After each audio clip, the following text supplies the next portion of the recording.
Hi, this is Dr. Gregory Sadler. I'm a professor of philosophy and the president and founder of an educational consulting company called Reason.io, where we put philosophy into practice. I've studied and taught philosophy for over 20 years, and I find that many people run into difficulties reading classic philosophical texts. Sometimes it's the way things are said or how the text is structured. But the concepts themselves are not always that complicated, and that's where I come in. To help students and lifelong learners, I've been producing longer lecture videos and posting them to YouTube. Many viewers say they find them useful. What you're currently watching is part of a new series of shorter videos, each of them focused on one core concept from an important philosophical text. I hope you find it useful as well. One very interesting potential effect of love that Thomas Aquinas is going to examine in the Summa Theologiae, first part of the second part, question 28, article 5, is whether love, as the poets and literary people, and actually common people often say, love wounds the lover, the person who feels love, feels something like a wound in themselves. And, there's a lot of precedent for this, including, as Thomas is going to have in the objections, some scriptural passages that seem to be suggesting that as well. And so, we're asking whether the lover is hurt in some way, whether there's something damaging them. And the Latin term there, lascivus, is the adjective or the participle. The person has been wounded. He's going to use a number of other ways of talking about this. And it seems like there's at least 3 ways that we can talk about the person being harmed. So first is languor. And he says, languor denotes a hurt in the one who languishes, but love causes this because it's written in the Song of Songs, stay me up with flowers, compass me about with apples, because I languish with love, right? So it's right there in the wisdom literature. So therefore, love is a wounding passion. The second one that he talks about is melting, liqueficatio, like turning into liquid. Think about ice melting. It says melting is a kind of dissolution, but love melts that in which it is, for it's written, and again he brings up the Song of Songs, my soul melted when my beloved spoke. This is metaphorical language, but we can think of all of our experiences. Think about when you were infatuated with somebody, right? So therefore, love is a dissolvent and a corrupting and wounding passion.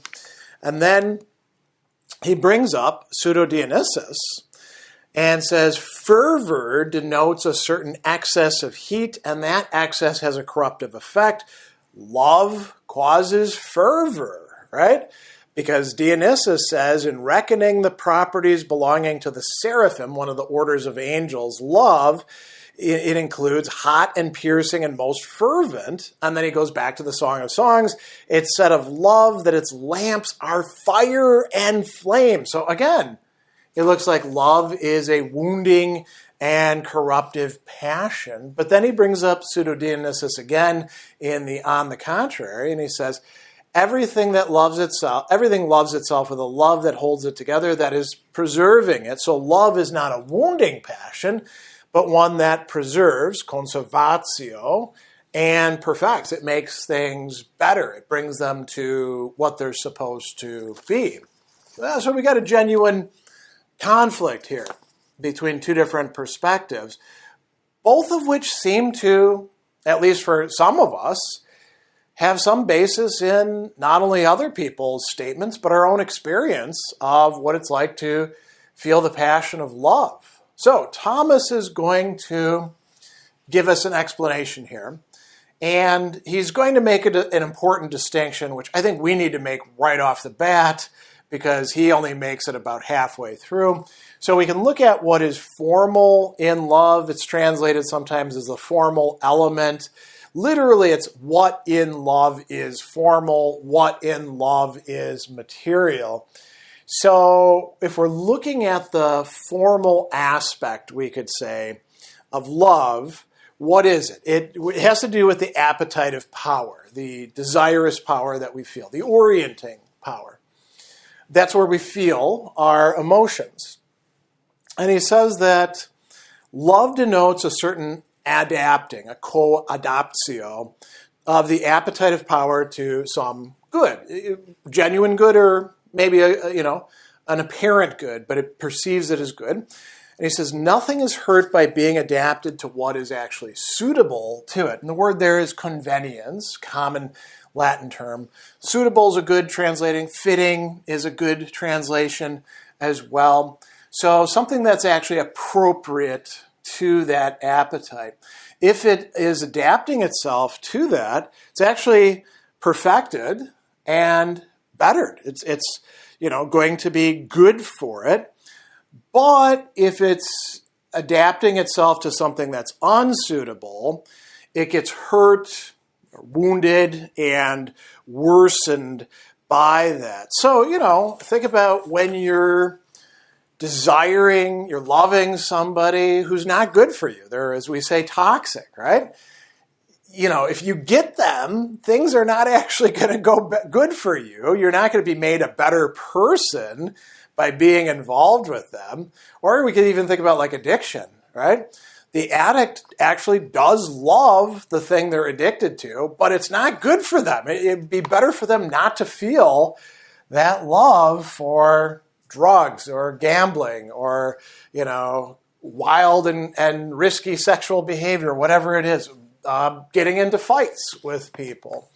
So if we're looking at love formally, then we can see that it really depends on whether the thing that's loved or the person that's loved is actually something good for the lover or not. There'll be some things that obviously are. Loving God, great, as he's going to say. A person is perfected and bettered by the love of God. But if they love sin, they're actually going to become worse off. Then there's the material aspect in love. And he says, yeah, we can be wounded by this because what is the material aspect? It's our bodies. There's some sort of bodily change, an immutatio, changing from one state to another. And the feelings that we have for love, they have a physical correlate within us. Sometimes they make us feel good, but it isn't all just serotonin, right? Sometimes we get all nervous. We talk about the butterflies in our stomach, or our hands get all sweaty, or things like that, right? That can be hurtful by that change in our bodies being, as he's going to say, excessive. It's the excessiveness of that change that wounds us in a certain way. Of course, though, when our body goes back to its normal state, we're actually better off. Now, to answer these objections about the three ways in which we could be wounded by love, he actually says, there's four proximate effects, and that's the Latin term he uses, effectus proximi, of love, and this has to do with the formal element, right? And he says one of them is melting, so we've talked about that before. Another is enjoyment, fruitio, which was not in the listing. Another is languor, and then another is fervor. So how are these connected with each other? He begins with the one that starts things off, melting, liquefactio. So he says that things that are frozen are closely bound together and they're hard to pierce. It belongs to love that the appetite, the part of us that is loving, is fitted, and again, that's a translation of cooptatur, cooptio, going on. It's made appropriate. It's adapted to the good which is loved in as much as the object loved is in the lover. So he says the freezing or hardening of the heart is a disposition incompatible with love. So it's good that we melt, right? But it doesn't necessarily lead to a good result. Why? He says, if the beloved is present and possessed, or had, then we get pleasure, delectatio, or enjoyment, fruitio. We have a nice response to that. However, if the thing, the person is absent from us, and it could even be like God, we love God, but we feel like there's no presence of God. We don't have the enjoyment. Instead, we feel languor and fervor. And what are those? Well, he says languor is sadness at absence. And here he actually brings up Cicero in the Tusculan Disputations, who applies the term ailment to sadness. And then there's also an intense desire to possess the beloved. That is what is signified by fervor. And then he goes on and he says, in the passion of love, there's also other effects proportionate to the above in respect to a change in the organ. So what is the organ? The body that we have, right? And we can feel things like this or analogous to this within our bodily organs. But this is really what's going on. We have a openness, a receptiveness. That's the melting. And then, is the good present or is the good absent to us? Well, that leads to the enjoyment, or that leads to languor and fervor. So that explains part of, how we could feel wounded. It sucks to feel languor or fervor, right? It's fun to feel the enjoyment. But whether we're actually wounded or not by love, it really depends what it is that we're loving. If we're loving the right things, we're not wounded, we're actually made better off, even though bodily it might feel kind of, yucky to us. If we're pursuing the wrong things, loving the wrong things, well, then love will wound us. But that's our own fault. That's not the fault of love.